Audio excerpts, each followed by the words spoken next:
Can people see Frank now? Can you hear me? I can see Frank. Sweet. He's burping. It was an unbelievable burp. Like an 8 out of 10 burp. I'm known for that. Apparently. Hey there. All right. I can confirm that I can see you in the chat. All right. Sick. What's up, Cyanide Pies? Now the show starts. Welcome to Guarsenio's High School CD Booklet Review. It's the show where I, Guarsenio Hall, go through my high school CD booklet and review. And I re-listen to albums that I bought when I was 15 years old, and I try to see if I try to recontextualize a lot of stuff. But this is the breakout album for you guys. So I, off the bat, you obviously didn't listen to this today. So when was the last time you listened to this record in full? And I don't mean like play songs for right. That's a cop out. That is a cop out. Well, here's the thing. Recently, we've been digging through it and figuring out what songs we want to play because I leave for tour in 2 days. So that's been going on. So I have listened to some of these songs, but as far as as a record, I have not listened to it in probably, I don't know, man, maybe 10 years. Wow. Maybe. Yeah. Yeah. When it's around when it came out or have you? No, that would be longer. Yeah, that would be longer. Time. Yeah. Yeah. It's I probably did like what the rest of the guys did. I think we all did like a collective deep dive into the past after the band broke up, kind of thing, like a nostalgic listen back. Right. And and so I think we all did that. So probably say 2014 is probably when I listened to it, which would be 10 years after it came out, and then almost 10 years ago. Yeah, well, I mean, so I'm in the middle. How did you, I guess in that context, right? Did your view of the album change at all? It was sadder. Yeah, shocker! It's a sad album. Yeah, it's funny. I feel like anytime you go back and you listen to something that you did when you were almost a teenager, your history of it is a bit skewed, you know what I mean? And there's certain things too that you go back and you're like, oh wow, I did that then. That's crazy. That my brain would have done that then. And that's a lot of what I'm going through now is relearning songs that say from Bullets or Revenge is it's like reading the diary of a stranger that kind of knew you. You know what I mean? Right. Yeah. It's totally really weird. It's really, really weird. I will also, and this is in context, but also out of context. The reason that I have that's my favorite type of context. Right. The reason I have less respect for touring bands now than I have for bands that toured back then is because of the book behind you. Because when we were in a van, we had 8 of those fucking CD books, right? Right. Full of your shit. You didn't have a discography in your pocket. Or Spotify will just house all my junk, for me. Yeah. You had to bring hundreds of, maybe 1,000 CDs with you to tide you over for months on a road, and then fight with people, and then who got their shit scratched, and who's no, that's my copy of it. No, I got it says Mikey on this in fucking dry erase. You know what I mean? Totally. Yeah, dude. Yeah, dude. So there's a lot of that shit. I love it. I just before going through this, I saw that I have a CD for the band Rooney, and I was like, I don't remember buying this. And then I looked further, I was like, oh, it has my friend, my best high school friend Fran, her name is just on it. I was she's still pissed at you for that. She's she couldn't fucking prove it. Mad. She couldn't prove that you stole it, but she knew. She was like, I knew he stole my Rooney CD. Yeah, secret's out. Sorry, there Fran. You go. Well, I guess yeah, I still love this album. Listening to it today, I had a great fucking time, but I guess I'm curious, what do you think about the legacy of this album in this particular era of you guys? I think you guys I'll start it off because this I think you guys got framed as like the image and representation of like popular mid-aughts emo culture. And for me, I like, I was like, I guess like aesthetically maybe, but when I listen to this album, like there's so much, it's so much fucking weirder than that, like you, like, I guess like I'm Not Okay and like Cemetery Drive to me are like the songs on the record and maybe in the catalog that have like the most content about like angst and depression and like lying on the bathroom floor or whatever. But when I like listen to this record, to me it sounds like Dinosaur Jr. and Todd Rundgren teamed up to write a musical about different ways your husband can die in a gunfight or whatever. So I'm wondering, like, how do you feel that, like, I don't know, like, how do you feel about the legacy of all of this? I mean, honestly, even 10 years ago, listening back to it and now like listening to certain selections from it and trying to relearn, I feel really good about the things that we put forward. You know, I feel like, you know, there's a lot of those years of like, you know, your early 20s or your late teens, early 20s, where you'll really want to cringe real hard about certain things that you've done or put forward. Musically, though, I feel like we were at a point right here where you can really see the shift of like these weird like classical and metal riffs, and then figuring out how to write like a very big and bombastic chorus. Like that was kind of like what we were trying to figure out. Like, how do you incorporate this large lift and a very big melodic lift along with some maybe, you know, I guess harder to listen to, you know, like chord changes and things of that nature. You know what I mean? Like more abrasive and like, you know, like not your major stuff. Like there's a lot of minor melodic things that happen on this record, you know, especially towards the end of the record. And you can definitely tell, like, all right, this is the first, say, like, you know, major label record. Right. And we had like an actual producer there, like, you know, like checking numbers and making sure that we weren't like fucking everything up. Yeah. But you could also tell there's certain songs on that record where he was just like, whatever, do what you guys want to do. You know what I mean? Yeah. Like there was kind of that. And when we heard that shit, we were like, oh, really? And we really like went to the left on that. So songs like Hang 'Em High, songs like Never Told You What I Do for a Living. Right. I'm trying to think of like in my memory of like where like where the guy in charge wasn't around and we were like, oh fuck, like let's throw something really weird on here. Yeah. So those songs in particular, I feel like. But go ahead. What were you gonna say? Oh, I was just gonna say, yeah, like there's a lot of shit on this record where I like, what is it? Like To the End. Oh yeah. To the End or like To the End and yeah, To the End and I'm so sorry. Song number 2 on the record. They both have these like Give 'Em Hell Kid, yeah. Give 'Em Hell Kid. Give 'Em Hell Kid is us basically trying to write a Jawbreaker song. That's Give 'Em Hell Kid. You know? That is not like, I listened to it and I was like, there's like the Stooges and Queens of the Stone Age shit on this. Like even into the end, the little do do do do do do do do do. I'm like, this is a Josh Homme riff right here. Which is funny because I don't feel like anybody was listening to Queens at that point. I don't know. It was when did Songs for the Deaf come out? 2003 probably. Oh, so really? You guys might have been so writing. Maybe right around there then.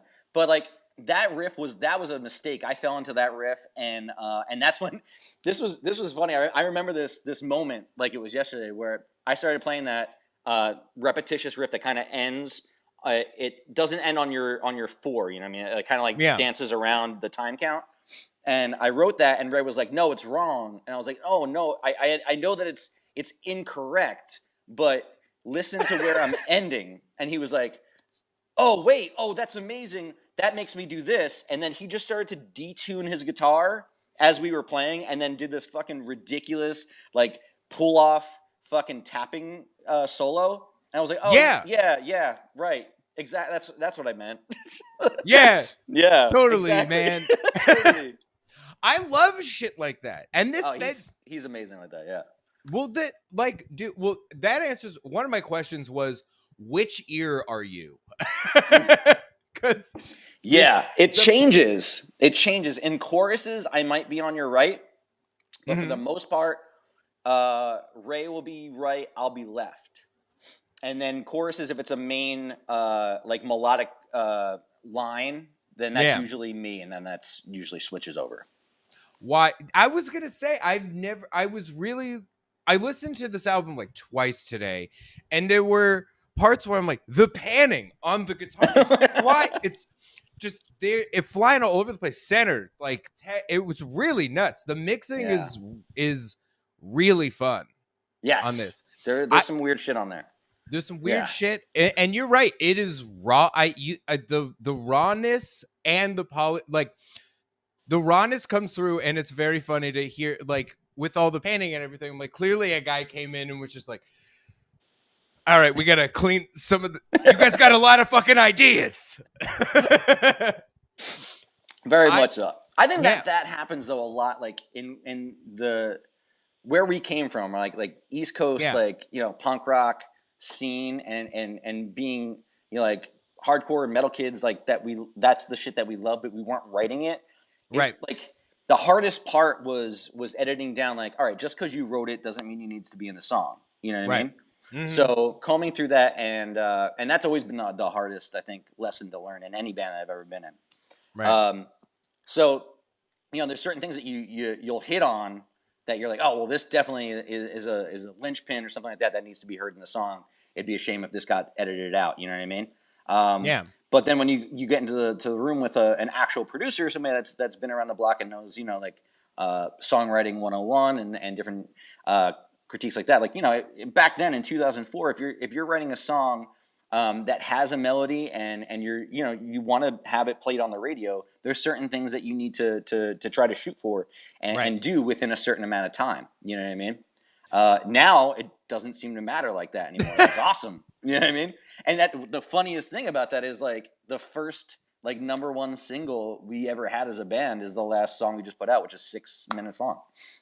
So fuck it. That's the first that's the first #1? I think so. Yeah. Pretty crazy. That's fucking crazy. Now, listen to this though. And this is just something we figured out like last week when I was hanging out with everybody. The first song we ever like wrote and put out on the internet, like our first single, was a song called "Vampires Will Never Hurt You," and it was a song like we wrote in the practice studio and recorded and put it out. And we're like, all right, well, if people like it, then they'll let us know through this song, and then we'll get enough money that we can record a record, right? So that's what we did. That song was 6 minutes long, and the last song we put out is 6 minutes long. It's kind of crazy. That is crazy. Listen, sometimes it makes sense that you guys love a 6 minute song because even as you just brought up, like, well, you got to edit down your ideas. I'm listening to this record. I'm like, what for do they fucking cut? There's so much shit on this. There's so much shit. And there's songs too on this record that like listening now as a 40-year-old adult, it's like, these are just, is this a song or are these just parts? These are just parts that are put together, like they get from A to B. It's just like a linear, like if you were in a conversation with somebody and someone was like, hey Jordan, and then stop. Like that's where we're at. Yeah. I love that shit though, because I listen to this album. I'm like, these are fucking dudes who love a lot of different music and they are shoving it in there. They're getting it in every song, and I can hear you guys having fun and forcing each part to work. Like, thank you for the Venom. It's clear, like, the riff starts and I'm like, okay, clearly these guys are like, can we get an At the Gates riff in here? Can we just something? Yep. And I love that shit. And it's fun to hear everybody like put their influences in it. And we got a super chat right now. The rules of super chat are I have to ask the question. This is how it works. Oh, okay. And so Zandria Garcia asks, what are some of your dream collabs, Frank? Oh, God. You've done a lot of collabs on my show with a lot of different people, but like, who else?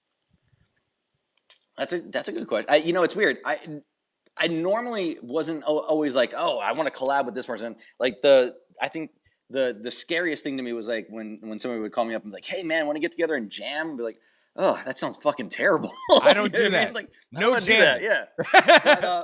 But I guess like, like since the pandemic, and I've gotten to do a lot more of that, like, hey, like, these are people that I know, let's write a song together, or like, let's do a project together. And really, like, the pandemic is what spawned a lot of that. I think you were the first one that like hit me up about doing that kind of shit. And it's been really fun. Like, I've gotten to play with a lot of different people that I never would have been able to play with, and actually started a new band that wouldn't have fucking happened without like, writing music on a computer. So I think that gets announced in a couple of weeks. So we'll see what happens. But as far as like other people, I guess just like friends that let me try to think, like, who would I love to write with? You know what? Me and Cody Bottolato have talked a lot over the phone about writing together, writing songs together. I think that'd be really, really fun. I like his songs. I'd like to do something. I always like playing with Tucker. He's awesome. I've always wanted to do he's amazing. I've always wanted to do a band with Adam Willard. He's another one of my great friends, who's one of my favorite drummers of all time. Yeah. So those are people that I feel like the more you say it and put it out in the universe, it ends up happening. I do have an idea for another new band that I think will involve Tucker and my friend James Bowman. I think that's gonna be that one's in the books. That one's in the books. We'll see. We'll talk. You and I will talk about the Adam Willard band, because I fucking love Adam Willard. Dude, oh my god, he's also amazing. John Smith wants to know: will you ever put out another Leathermouth album? I really do enjoy bands, right? And when that band, for instance, was really, really fun. And then when it stopped being a band, and then I had to like fill out the members in order to play with it, like in order to tour it, then it just turned into something else that I didn't really enjoy as much.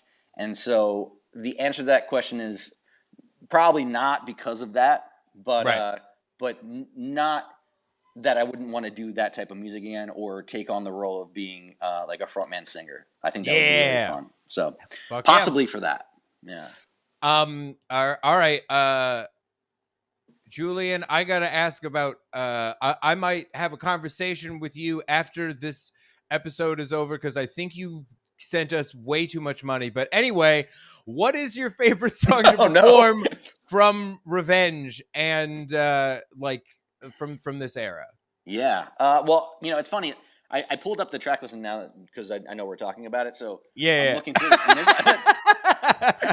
there's a few songs off this record that we do have played a lot. I mean, of course, like like Helena or Not Okay. And what's funny about, say, like songs like that, or even Venom, that we've done so often, you would think that they would start to get unfun or annoying, and they don't. Like a song like Not Okay. I mean, yeah, it's 4 chords. I mean, there might be a 5th chord in the bridge, but like something about playing that song every night, it's fun. It's just a fucking blast every time you get to play it. So, all those are up there, but I think that songs like Hang 'Em High or Ghost of You, I mean, I would love to start pulling out like some old cuts from this that didn't get a lot of play. I think that'd be really fun. But even those songs, like I don't know, not to be like a pat myself on the back, but I don't feel like there's a clunker on the record, to be honest. We did forget that there was an interlude. We just talked about this the other day. Is there an interlude on this record? Yeah, none of us remembered that there was. Just a crinkly, like, old staircase of a guitar. Yeah. I love. Yeah, this album flies by, and it doesn't have skips. But you brought up Ghost of You, and you brought up big bombastic choruses, and I don't know. I feel like I want to find a way to mention that, like, you guys brought, like, this is I feel like because of Are you getting dialogue, sad? It sounds like you're getting sad. I might be getting sad. Well, I'm trying not to be insulting. I don't want to insult you by saying this has music. This has like music, like, or just like theater kid energy, but in the like it does. A sick way. Because here's the thing: there are like there's theater kid energy in like that, like you feel the desperation of somebody like trying too hard to audition for Urinetown in high school or whatever. But then I wish that was a play that happened. at your high school. Yeah. I'm writing Yeah. that down. Urinetown is something. That's something. You're Right there. it's a real thing that happened at my high school. Yeah. All right, Dude, I'm Wait, not. Is it spelled like you're in town, or is it urine like No, urine it's town? it is Piss Town, baby. Yeah, all right. Piss Town all the way. But I think that like there's an energy on this album, and honestly, like Black Parade as well. All of them have like really it. I feel like it's now like theater energy is a bad word, but when you listen to this, No, you I know what you remember mean. like it's like, dude, there are sick ass fucking musicals are sick. They're fucking awesome. Some of them are. Some of them are. I love Listen, most of them, so here's I'm the thing. here for it. I know. I think I know what you're saying too, and I think what you have to understand too is like where we came from and the scene that we were in, and where all of this like stemmed from was you had like these four or five kids, you know, with whoever was playing drums at the time, but like four kids who didn't really fit in with anything else. Just wanting to play rock and roll music, you know what I mean? We liked punk rock, we liked metal, we liked hardcore, we liked classic rock, we liked yacht rock, we liked everything, and we wanted to incorporate the shit that we liked.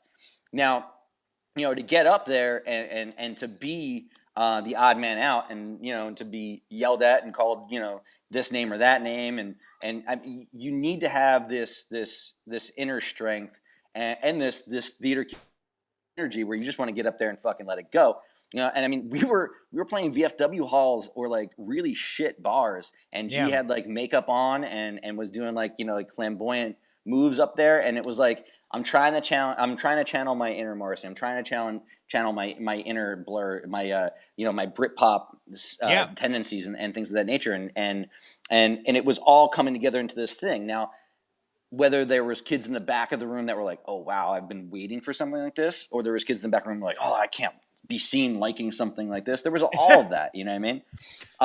I do, yeah. But at the end of the day, you know, we just wanted this so fucking bad that we didn't care if we got spit on or beat up or praised, or it didn't matter to us because we just needed to fucking play, you know?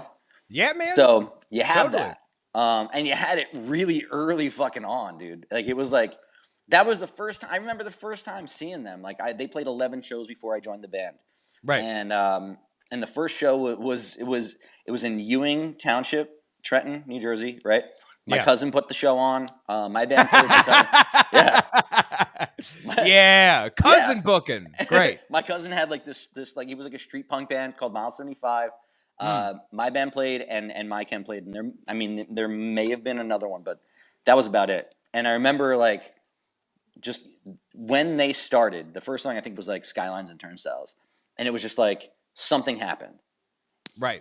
These guys that I knew that, you know, were the geekiest, nerdiest, like nicest, kindest, most interesting kids that you wouldn't even stop and look twice at, like turned into they were rock stars. It was like, it was undeniable and it was unfathomable. Like it was crazy. Yeah, they were a little drunk. They smelled bad and it was a little sloppy, but it was like you knew that something was there, and I was like, oh, that was weird. I gotta refocus my camera. That's so strange. In that, there it goes. There it is. Yeah. But yeah, so that's how that shit went, and we never looked back. It just got crazier and weirder and more confident somehow, even though we're like super thin-skinned weirdos. That's just how it went. Dude, the confidence is there from the beginning, because you don't take literally every, like when I listen to this album, I hear all of these kids. I hear all these kids with that clearly they like some of the same things, but also they like a bunch of different shit at the same time, and it's all in there, and it's very hard to like pull that off and have it make sense and have people like it. But the way that you guys explode from this. It's super fucking weird. And I think, you brought up I'm Not Okay. I'm Not Okay is like classic, 4-chord radio hit. But even in there, dude, there's like the verse is like has like the little Motley Crue riff or whatever. Like it sounds like Winger a little bit. Like what the a little bit, yeah. It's Yeah. it's sick. There's just always so much. There's always so much going on, and I think to me it's always weird that like you guys are like are the image of like what popular culture thinks like emo is, and it's like, dude, like these guys are fucking psychos. These guys are weird as shit. Like it's so much more than that. Yeah, I was actually. It's funny. I was talking to Mikey about this exact thing the other night, and like, it's strange to me that we got so lumped in with a lot of other bands that were, they were getting big at the time and stuff like that, and it's strange, I don't know. I feel more of like a camaraderie, or I guess we're of like a kinship to bands like Thursday and Right. yeah, Taking Back Sunday that were coming up at the same time. But like like another band that was coming up at the same time is like the Killers, and they don't get lumped in with us. It's kind of weird. Yeah. But then you have like bands that like ended up like, I guess, seeing a picture of us at one time and then just started dressing like us, and that's a little strange to me. It's like, oh, we don't look the same, but you went to H&M, huh? Like, and back then that was all that's all you could do, right? You had to go there or like Trash and Vaudeville. Yeah, I distinctly remember that. Like you guys, like this album comes out, and then good job, like, dude, Mexican Coke is the best treat. Yeah. The best treat in the world. I knew we were doing this today, and I cracked it just for you. Oh, thank you. I would have cracked one myself, but this is the easiest thing to drink when I have like that makes me too burpy. Makeup on. Like a LaCroix, a blackberry LaCroix. Yeah, well, not so much blackberry. I'm more a pamplemousse or a coconut kind of guy. Ooh, hot take, dude! Hot take. Those are the back in the coconut. I do, and it tastes like oily. I don't know. It's like oily water. I don't know why, but I love it. Really, it tastes like it's made with coconut. Oh yeah, definitely. Like you just licked somebody with suntan lotion on. Yeah, we have so many goddamn super chats. I gotta read some of these. Good. Hi Frank from Ryan asks, what's your favorite riff from Three Cheers, and do you have one that you've reimagined for the new live sets? Do you reimagine any of the songs playing them now? Yeah. Yes, definitely. It's funny, I don't want to get into too much of like what's reimagined and what's going to be played because no spoilers. It's not this type of show. We've definitely. I think we're at 45 songs that we can choose from, and we'll be playing probably around 20 to 21 a night. So there's a lot in there, man. There's a lot of deep cuts as well. But as far as like reimagining stuff, yeah, like there's certain songs that you go back and you're like, I haven't fucking played this shit since I was like 19 years old. Like I don't really know how. So yeah, I'll definitely go on YouTube and I'll try to find like old old recordings of us playing it and like trying to figure it out. There's also that Songster helps a little bit, but they usually get it wrong. Right. I've definitely checked out. Anytime a fan puts up like a cover, I'll look at it and be like, that's wrong, but I think I know what you're doing there. So like just trying to relearn stuff. And some stuff you can't relearn, so you just reinvent it. And it's kind of fun to like, all right, how would I play this now? Yeah. But there's definitely some stuff on this record that shit, man. Hang 'em High is a wild one. Yeah. That one, that's as unconventional as you can get, especially like, and it's funny, like, some of the stuff that I say, like I like to do now, like using drone notes and stuff like that. I think a lot of that stemmed from my parts on Hang 'em High. Hell yeah. Ghost of You as well is like, Ghost of You is one of those things where I remember writing it. I remember being in a hotel room at the Oakwoods, which is no longer there apparently. I think they bought, somebody else bought it. It's something else now in California. But the Oakwoods were like, we used to call them the Cokewoods, and it's like this extended living, and it's bands and like childhood stars would stay there. And, and that's what happens. So I remember sitting on the couch writing Ghost of You with like a little fucking tiny speaker I had by my head. And now thinking back like to those riffs, I was like, some of these are kind of cool. Like they're better than I was. So it's weird that they came to me. You know. I love that riff. It sounds like when I hear that, I'm like, it's such a fun like new wave Police Duran Duran style. Ooh, I there you go. love it. Yes. Yeah. Yes, I agree. We were yes, the Duran Duran is big in that one. Well, Yeah. we have a Patreon question from Demolition Rats that actually like can you talk about some of the bands and songs that like influenced this album? We've Sure. answered like Yeah. there's so much going on. You don't gotta like dig up. I have like No, my yeah. own assumptions about what you guys were listening to. Well, it's funny that you said At the Gates, because Slaughter the Soul was a big, huge record for us that we listened to when the band was forming. That's something that we geeked out on a lot. And definitely like the thought was like, could we have like a shotgun on this? And we're like, probably not. That's probably a bad. Yeah. You know? So that's definitely on there. Maiden is all over these records. Yes. All over these records. So is Blur. So is if I honestly, my biggest regret about say Three Cheers in its entirety is how Keith Morris is mixed on Hang 'Em High. Like his whole part is inaudible, and that was I remember that being like a huge fight and a point of contention between the band and powers that be. But that was one that we lost. But I really that was an amazing experience for me to even have him agree to be there and to be on it. Is it enough that he's on there and I know he's on there? Maybe. But I kind of wish that he was a little bit more audible because it's his part's crazy. He tells a story about him and his friend. It's nuts. He tells a joke in it. It's great. It's really great. Yeah, I literally didn't even know about this. Oh yeah, that's so sick. What the fuck? It's great. Yeah. So the reason he's on there too is because he came to a show. We played CMJ before Three Cheers, right?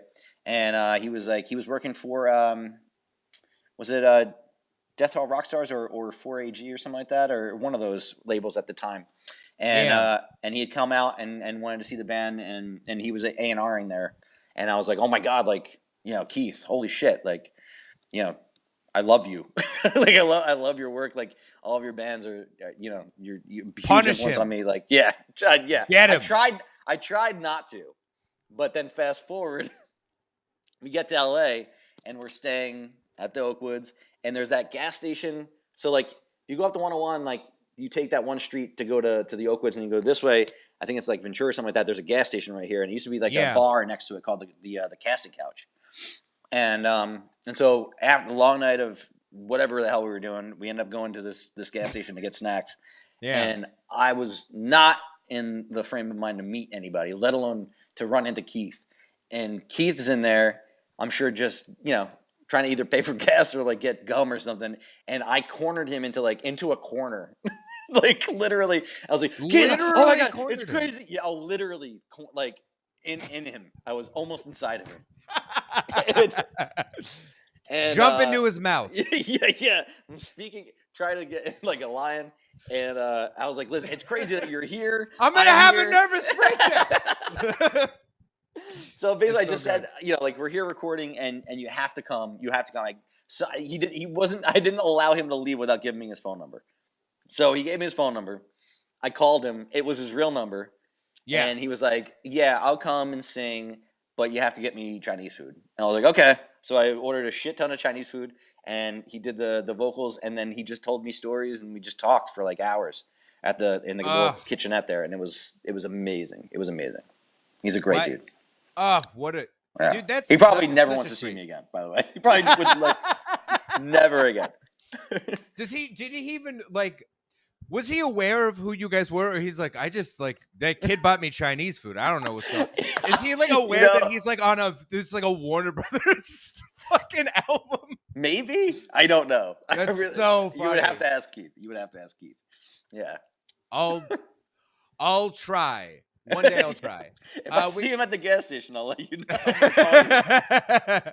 All right. So we got another super chat from Sal. Is there anything that scares you about touring with the band again? Nothing with the band, you Right. know. I just get hurt so much. I'm just kind of scared of getting hurt again. Like I really don't want to. I'd like to make it home. That's really where I'm at. Yeah, Uh, not hurt about. Yeah, not take a huge yeah, bump. yeah. I don't want to get hit by a bus or fall off a ladder again. That's about it. Other than that, I'm good. When did you fall off a ladder? What I happened? What? remember I fell off that ladder. Oh my God! I Yes, know. I broke yes. dude. I Awful. remember this. Awful. It still sucks. But Did it's that getting happen with? I mean, that just happened being a was- a father, a Yes, provider. Yeah. I That's get not more even a hurt tour than- injury. This is true. Yeah. Yeah. I know. In this case, So this touring is year, saving you. It's saving you from falling off more ladders. what's funny is I got the reason this got pushed. Did you tell everybody why this got pushed back a half hour? Did we No. talk? No. All right. So I got a call from my podiatrist, right? And they were like, "Yo, you have to come in and get these orthotics." So I was like, "All right." So I called you up and I was like, "Hey, listen, man, I gotta go do this thing." So we pushed it back a half hour. I got home early, so I was like, "All right, great. I may have a sandwich or something like that before I get to talk to Jordan." My daughter's like, "Hey, can you do a favor real quick? I just want to hang these lights." And so I'm up in our ladder in her room hanging all these fucking lights, and then my alarm's going up that I had to get on with you. So I was like, shit. So I hung all the lights. Yeah. I thought to myself, I was like, well, I'm going to break my fucking neck doing this watch right before I get on the phone. Oh my God. I know. Yeah. They don't get it. You got to tell them, dude. Seriously. Lily, Jordan wants to tell you something. Lily, stop breaking your father. They need him. But all right, I got super chat. Dude, oh my God. All right. Are there any songs on Three Cheers that you wish got on the album, but they didn't? Did you? I'm assuming you guys wrote a ton of shit. Actually, one of my favorite songs that we ever did was a song called Desert Song. And that was a track that ended up on, I think it's on the DVD one. So it's like what's Deluxe? it called? No. Shit, wait, hold on. Wait, hold on. It's on here somewhere. The murder scene. Yes, that one. Yeah. The murder scene. It ended up on that. But that was all the same session. So that ended up being on the DVD, like the murder scene DVD as a track. But yeah, you know what? There's another song that it's funny. I don't know if you know this. You probably know this, right? When you're writing songs, when you're in a band, you tend to get like siblings or like batches of songs. Yeah, and a song will be like kind of related to something else.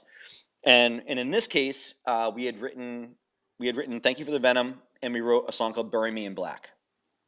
Yeah, "Bury Me in Black" and "Thank You for the Venom" were very much like connected in a way, and they felt like siblings to us. So we almost felt like, all right, if one makes the record, then the other one can't. And so "Bury Me in Black" didn't make the record, but "Thank You for the Venom" did. And another song that we wrote around that time was a song called "Sister to Sleep," and that song never. I think it got demoed, but something happened in the many years since the demoing that recording just disappeared. I think somewhere, some way, someone might have it, but I do not, and nobody else in the band does. Were these tape recordings, or was this a Pro Tools guy? I mean, probably a Pro Tools guy, because it was demos for in order to make a record. So I don't think we spent a lot of money on it. Right. It's somewhere. That shit's somewhere. You would think so. I know that "Bury Me in Black" did get released. I think it's on. It's on Murder Scene. So Desert Song and "Bury Me in Black," I guess, made it to that, along with some live songs from that record. But "Sister Asleep" never survived. So I don't know where that got to. There may have been another song around there. Recently, I found a Dropbox folder with some weird stuff in there, and that had a song. Fun! I know. There was a song on there that we wrote. We wrote this song about a mouse that lived in our rehearsal studio. I think the song was called Herman Melville, and that was a really weird one too. So all right. So long story short, my answer would be "Bury Me in Black," "Desert Song," and "Sister to Sleep." I would love to hear "Sister to Sleep." I would too. It's so funny that you referred to. I like you. You brought up like songs are like siblings. Yeah. In my mind, I'm like, well, when I do that, usually I'm like, well, these songs, they have to go together and they have to stay Oh, together. they exist together. Okay. But you are like doing a Sophie's choice with them. Like one of them's got like Gotta one cut of them's that baby got in half, dude. Yeah. I was like, oh, that's where he's going. God damn. Yeah. Oh no, that's what we would do. We would line them up together too, and the fucking like, which one do you like?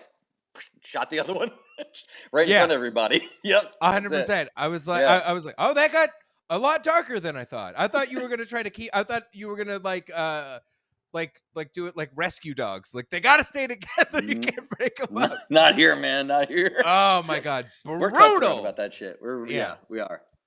Cutthroat, like, yeah, based on after listening to this album, I'm like, every song's about like shooting someone's husband. God damn. But all right, Jonas, it's very cinematic, this one. Which again, I love, like the whole thing.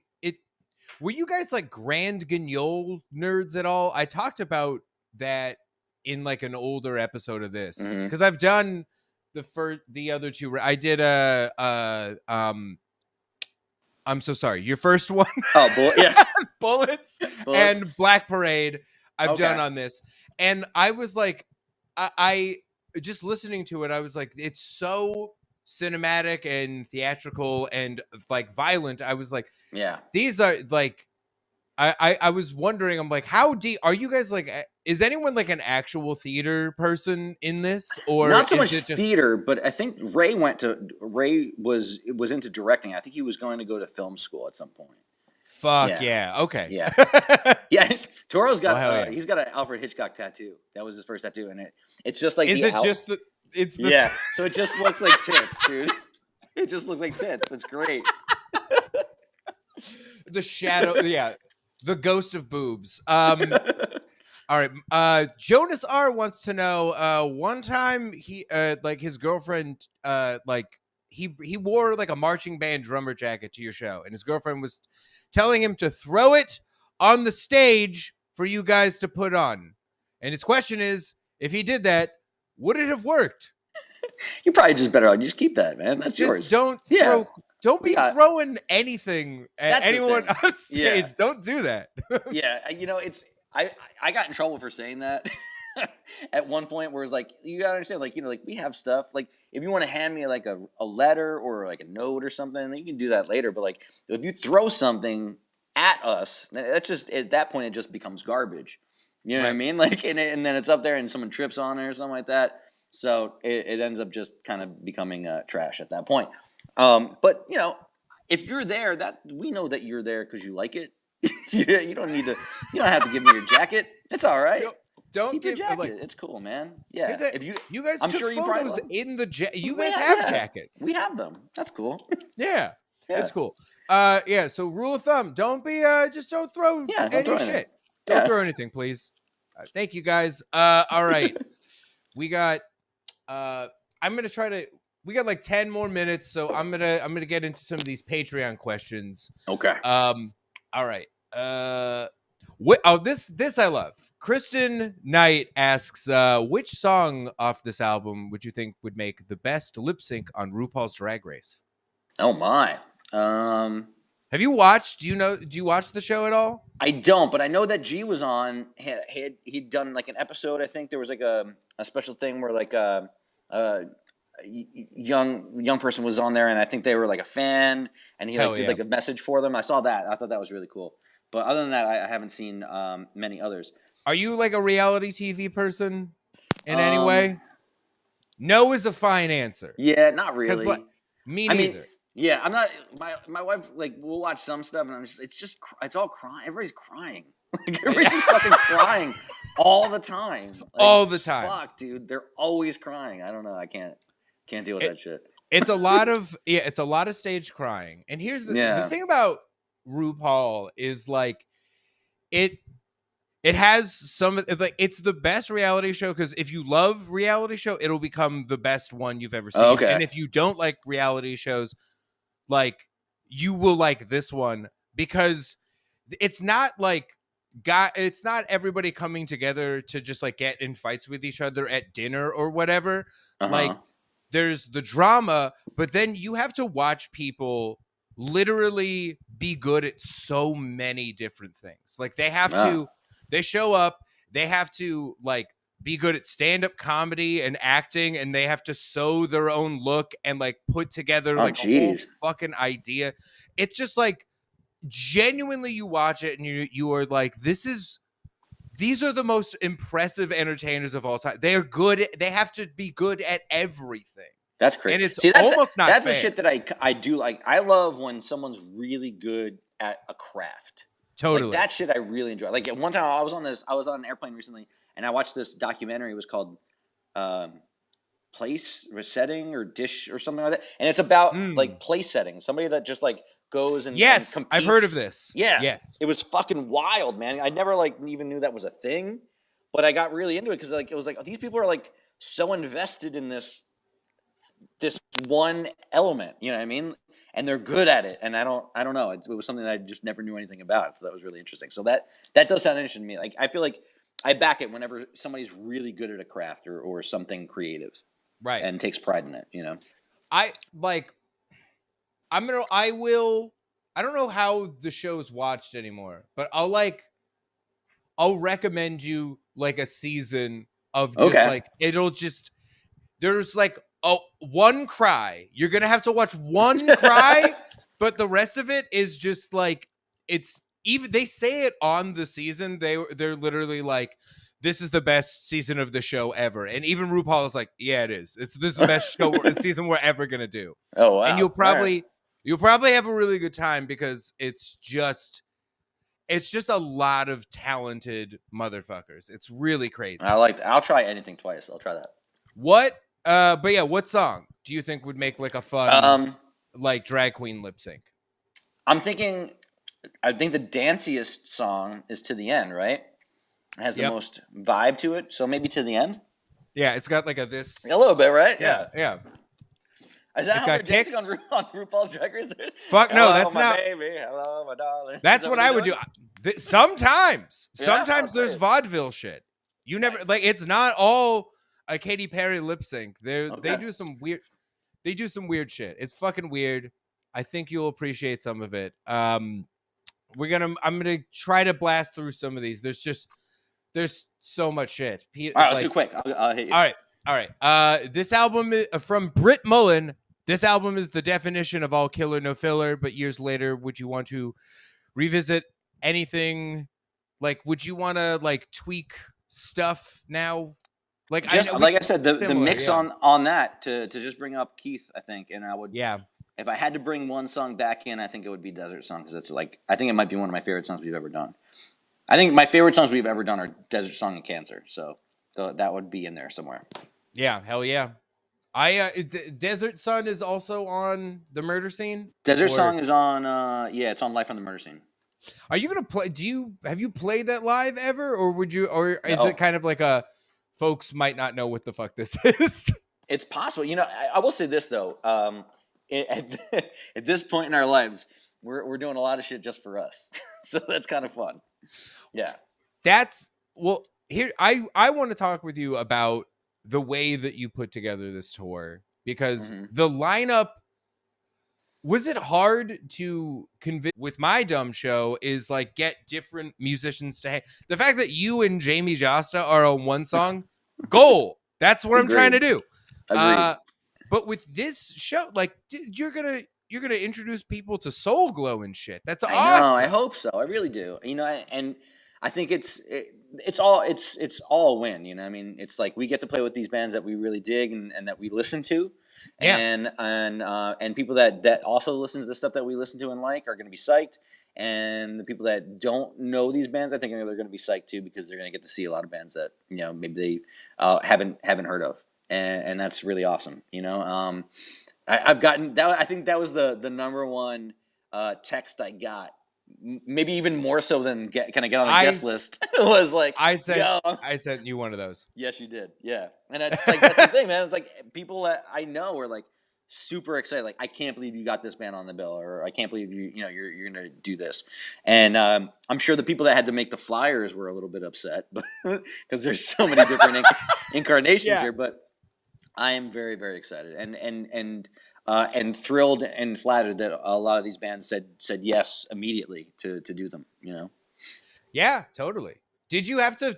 Was it like a fight? Was someone just like, no, you have to take big? You got to take this band. It'll be better. Like, Right. because What? this is a business. Yeah. It's That's the thing, right? And I think that uh, I'm not saying this in like in a boastful way, but it helps when the tickets go so quickly without announcing like support. Then you're able to do shit like that without people giving you any kind of guff. You know what I mean? So like Yep. if you need to sell like 10,000 tickets, then they're gonna be like, oh, well, you should probably get I don't know who's big right now. Imagine Dragon. You should get Imagine Dragons on your Oh show or my something. You know god. what I mean? So like, that kind of a stuff, and then you end up playing with people that maybe you didn't normally want to play with. You know what I mean? Just Mhm. to help out the promoter and not have them lose their shirt, and also like you don't want to play to empty room. But No. it definitely helps when the fans are so awesome that you announce a show and it blows out. Then you're like, all right, cool. Now we can put on a band that maybe doesn't sell 5,000 to 10,000 tickets a night. We can put on a band that's maybe selling like 500, and they should be in front of this many people because they're that good. And Yeah, that's what I like to do if we have that opportunity. for sure. Even well, like number one, it was really funny because you were like, "Who's big right now?" And I was like, "Who's a big artist that I know of that I don't like?" And I was like, I kind of like a lot of big artists these days. I'm like, Little Nas X is fucking sick. Megan the Stallion is sick. Kim Petras is sick. A lot of people are fucking sick right I now. know. Yeah. It's Yep. it's a weird It's true. business. It is weird. Right now you can like I don't know. It feels like not a lot of folks are straight up phoning it in. Everyone's You getting to know, let their yeah, freak flag but fly. a lot of the ones that you mentioned aren't holding guitars. Yeah. That's for sure. I mean, what That's yeah. we can hope that like I think that that's mostly because like people haven't seen the crossover appeal of that because a lot of these big artists are willing to like team up. Like look at like a Poppy going the other way. Like she was becoming a big pop star, and she's like, Hmm. I'm gonna go be like a new metal industrial musician now Yeah, and be a weird robot. Go dude, off. I fucking love that shit, man. I back people taking huge risks and doing something creative that's real. I think when you get into the whole thing where you're like the masquerading of it, Mhm. like I don't back tourists. You know what I mean? Like that's where Yeah, shit gets real fucking weird. When it's like I know what you're doing, and I know you're pretending to be like a a rock rock. guy now or whatever, or a rock band, and it makes me get agita, and that doesn't make me feel good.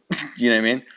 I do. I have a bad album podcast. I've had to listen to a lot of them. Yeah. Machine Gun Kelly. But the like I I think there are and I think there are also just like I love the new version of the hardcore scene right now because it Mm. seems that the genre, the meaning of the word is kind of expanding, and it's become a thing where it almost does not matter what your band actually sounds like, and hardcore is more about like how you carry yourself. And I think that that's rad. That's why the entire hardcore scene is still sticking by like the rise of like a Turnstile, who Mm. also, you know, like not normally back in the day, but literally around this time, if a band was doing like they would be kicked the fuck out of the scene, I know. to be And honest. that is a wonderful thing. I feel like what you're seeing now too is like a younger generation of kids that like heavy music and like heavier bands, like Right. being supportive of artistic exploration, and that shit back in the day was a lot more of like the scream of sellout, and now it's like no, like they're trying something new, they're incorporating these new things. Look at the journey from here to here. You know what I mean? I feel like it started around like what Title Fight too, like when they were doing like new things Yeah. and expanding more into like like shoegazy type stuff, and like Touche, like I mean fuck man, like talk about a band that really spreads their wings and does something new every time. I mean, like that fucking last record is phenomenal. But I It's so love good. what we're allowing people to be artists and not just like, tough guys. And that's cool, man. Like, Yeah. because being a tough guy can be fucking boring, like shit, man. Oh, is this one? This one's also about punching you? Okay. Yeah. You know what I mean? Sometimes here's the thing. I think there's a place for literally all of it, and I love that you Yeah. see like a band that wants to punch people, like a God's Hate or whatever, but they are also like lifting up every other band, and like they're also like, fuck yeah, a Turnstile, fuck yeah, Scowl, like like everybody. It's all of it. It's all of it is existing at the same time. Like, and I think we saw that with like a Sound and Fury Fest. Like all those bands were new. Yeah. All those bands were like kind of babies, but they, like drew like 5,000 people plus for like all like essentially what would be like bands that would be put on as openers. I agree. No, I agree, man. I feel like all this stuff that's coming out, like Casket Activities and Oh my god, and Triple B, like the stuff that's coming out of those labels right now is so exciting. It really is. Oh my god, phenomenal fucking records. I think it's great. And you know what? A band that we should have brought up like from like back in the day is Cave In. Steve, of course. Yes, of course. Steve is my boy, but Cave In was the like, is sort of the go-to band for hardcore band trying something different, and people were like, what? How dare really you? Mad at them, yeah. I need a mosh rift. I don't want get these delay pedals out of here. I remember being at the Cave In show at Irving Plaza. I think it was like right after, was it either Jupiter or like Antenna came out, and like no one, like people were told like you don't fucking move unless they play off something off the first two records. You know what I mean? It was like, all right, like and that's what happened. Like it was so fucking weird, dude. It was so weird. Like even if you like it, you can't move because someone's gonna beat you up because it's not off the first two records. Like it's fucking weird. But that was the mentality back then. Yeah, it really fucking sucked. And I love that I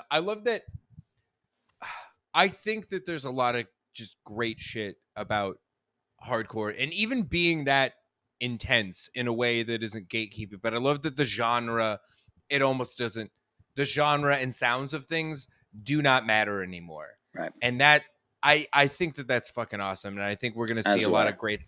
Even now, Caven's getting their flowers right now. That new album. Holy shit. I don't know if you've heard it yet, but I haven't heard the whole thing, no. Yeah. Dude. I'll check it out though. They put it's like every bit of the band. And they have like Nate Newton from Converge is Caleb now. Oh wow. And like R.I.P. Caleb. But Nate Newton is bringing his beast ass voice, and a lot of his ideas, like it's interesting because Nate Newton is joining Cave In as like he's clearly a genius because Converge, everybody loves Converge, but he's also like a Cave In fan, so he's like able to be like, hey guys, I miss when you guys like would do stuff like this. What if we did like like what if we did like this part? And I think that sometimes that will like reinvigorate. That's incredible. A project. It's fucking sick. All right, I gotta listen. I'm gonna download that record right now. Yeah, do it. It's really sick. Also, the artwork is unbelievable. It's like it's a Ricky Beckett Mastodon ass fucking like Saturn falling into the water album. It's fucking. It's so. Oh cool. Jesus! Yeah, Heavy Pendulum. Yeah, Heavy Pendulum. Cool. Right. That's my favorite song on it too. It feels like a Soundgarden song that like never got to exist. It's super sick. Fuck yeah.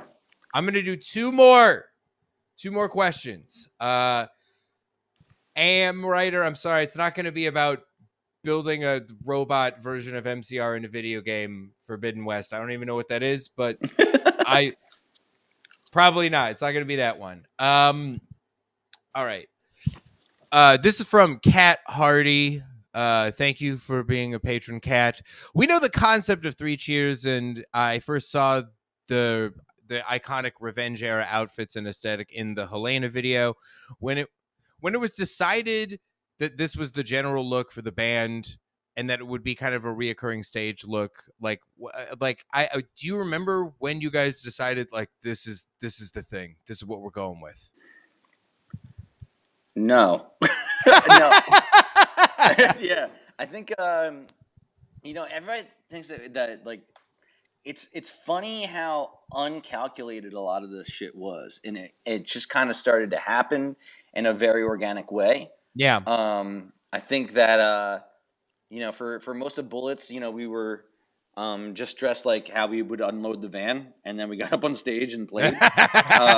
Yeah. And then when we were on touring for Three Cheers, like we ended up having backstage rooms where you could change out of what you were, sleeping in the van in, and you could put on something else like a stage outfit, and then that could be dried for the next day. It's like, wow, this is fucking crazy. Yeah. So if we're gonna have an outfit that's gonna get ruined and stuff like that, well, what if we dress like adults? And so shirt and ties kind of made it into the mix. And then I think the first time that you would see that kind of stuff make it onto the band and not like in a video was when we would do TV appearances and stuff like that. And I think we just liked the look of it so much that we just started to always dress that way, And it was like, oh, this shit's sweaty already. Might as well just fucking keep going at it, Listen, So, you don't need to tell me about like let's take a look and run with it. Yeah, dude. No, and that's the thing though. Like it's classy and classic for a reason. There's just something that works about a guy in a shirt and tie or a suit. You know what I mean?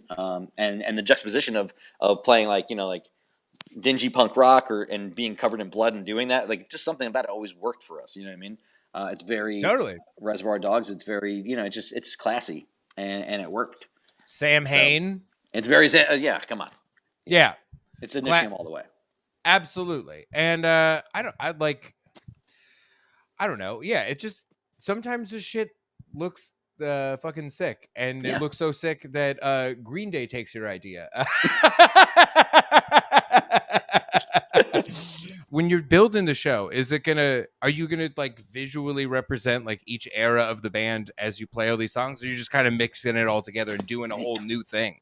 Yeah, I mean that to me would feel like I think if we were doing like a nostalgia tour, like and like, oh, this is your life kind of thing, like, oh, right. Page, that would make sense. What I love so much about this is that it's not that.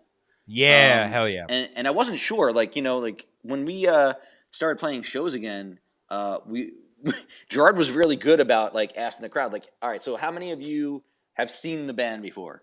And it was like, a couple hundred hands, and then it was like, all right, well, how many of you are like, this is the first My Chem show you've ever been to? And it was like overwhelmingly, like I would say 3/4, if not more, of the room, like raising their hand. So like at that point, you're dealing with just people that have just found out about the band naturally over the past 8 years. Some from older siblings, some just from the radio, or some from other bands, or sometimes you have like parents bringing their kids that all their kids are fans. It's crazy. So, in doing that, it's like, well, this isn't a nostalgia tour, so we're not going to do that. We're not going to do the costume of like, oh, remember us? Yeah. I don't really fit in this anymore, but do you remember? I used to do that thing. It's in your eye. I would take it out. I used to be a medium tactical vest. Yeah. Totally. Yeah. So like, it's not that. And I'm glad, man. I think that would only be fun once.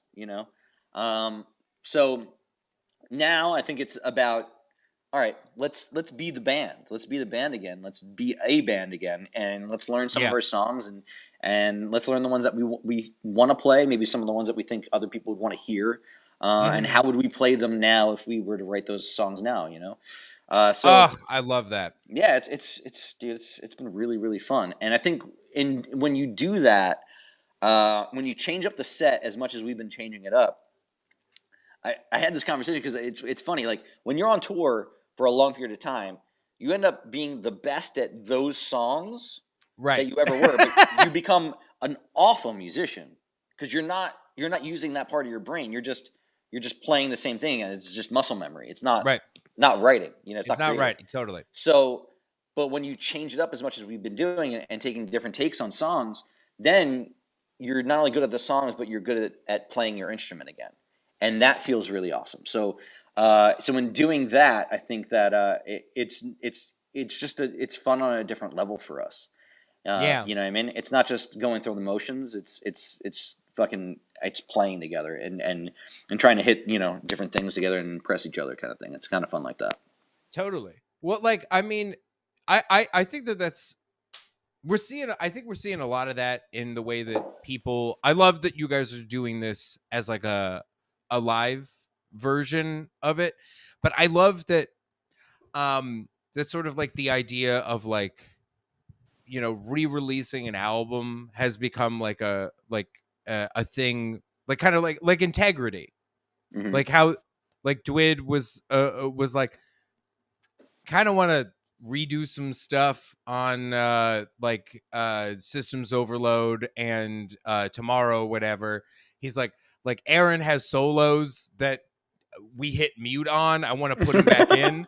I think that's Like, awesome. Yeah. I think that shit's awesome. Of like it is like, as the original versions like still exist up there, as long as it's not like a Dave Mustaine where you're like Oh, you're erased. rewriting history. Yeah, I don't like that. I don't But I like do that like shit. adding to it. Adding to it, or like, like having a new vision for it. I always think that shit is really fun, whether you're doing it live or on a record or whatever. I'm Yeah. sure like you guys are on like majors and stuff, so I don't know if you could ever do something like remix, like release Hang 'em High with Keith turned up, but It's possible. I think at that point when you're doing stuff like that, then it becomes about like, all right, well, it is it worth it to the label to do that kind of a thing, like monetarily? right. And you know what I mean? Streaming allows a little bit more leeway with that kind of stuff. So that is that my phone? Yes. It could have a landline. Oh my god, we were It's totally talking what about that it. is. I told you. Oh my god. So like streaming does allow a little bit more leeway with it kind of thing. Mhm. But yeah, I don't know. But I think we tend to be the type of band that lives very much in the future with stuff, Yeah, and so we're always thinking about like, all right, well, that was then. What do we do now? What could we do now? totally. You know?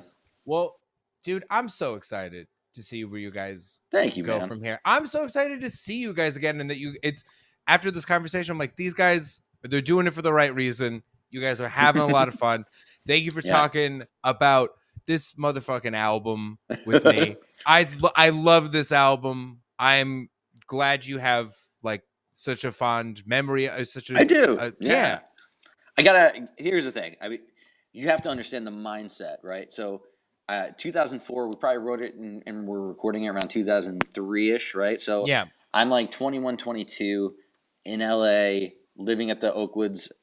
Mikey's my roommate, and we're children, basically just run amok in LA, like in a studio with a producer, and it was like at that point, like all our dreams were coming true, and it was just like you felt like you could do anything, Yeah. and yeah, nobody was gonna tell you no, and that was kind of fucking awesome that we got to do that with art and with music, and I'm glad nobody told us no too many times because I think the record did good because of it. You know what I mean? I think the record's a good record because of that. I agree, man. I think I think it is rare. It's rare that something succeeds in the way that this record and you guys did, while having like genuine integrity. You guys seemed like almost prepared for it. Like, even when you're talking about like, all right, well, we know we got to get a thing on the radio, so like it seemed that you guys were ready to kind of play the game in a way where it's like, let's give him some hits, but like, because we're prepared to do that, we can get in our freak flags in other ways. Like, we'll sneak it in there and it won't. It's Yeah. Yeah, it's about being subversive with like how can you change the system from the inside? You know what I mean? Like Yeah. get this shit on MTV and get this shit on fucking radio so that we can go in there and fuck it up. That was basically the idea. Yeah, and it's fucking great. Like, dude, the eclectic nature of everything. Like with this record, it got, because of reviews of this record, people probably went out and like checked out Queen because they like heard a 3-part guitar harmony on like I'm Not Okay, and they're like, what the fuck is Brian May, or whatever. And I think, you know, you guys are doing that with this, with your tour, introducing people to new bands. People in the chat who might not have known about At the Gates or Integrity, they're gonna go check out these bands. Go check them out. They're really, Check 'em out now. Sick. Go check them out right now. But yeah, I literally have to go. I have to go do another show right now. We are fucking way over time. I gotta go hang some lights up, I'm sure. So. Go hang up some lights. Go answer your old phone. I hope it's like one of these landline phones. Like, hello? Oh, yeah. Crank it? Yeah. Fuck. All right, go crank your telephone, and I'll talk to you later, man. Folks, thank you so much for joining us. I'm sorry we didn't get to all the super chats, but I appreciate you guys being here, and I hope that Frank covered everything that you wanted to hear about anyway, except for like wearing your jacket or putting him in a video game or whatever. Thank you all.